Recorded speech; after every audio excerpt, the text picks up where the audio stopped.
Ma'am, sir, eto na po yun. Eto ang pinili namin ngayon. Itong type ng oil na to, yung porcini. So, we'll just place a few drops doon sa cooked pasta. Very little. Konti lang. Enough na yon.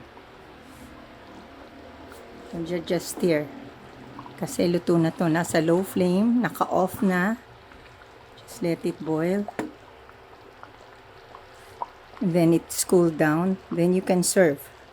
You can place it on the pasta. Yan siya.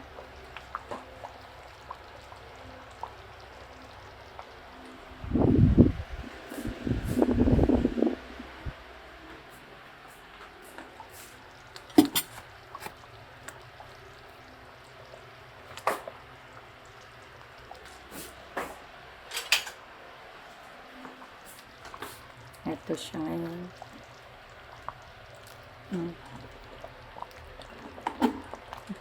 Hindi siya masyadong thick. Hindi rin naman masyadong malabnaw.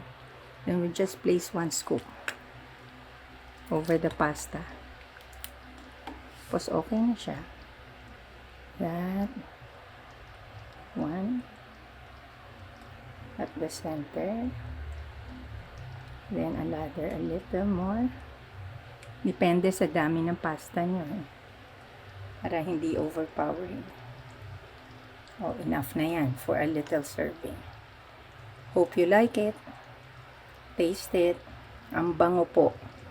Thank you for watching. If ever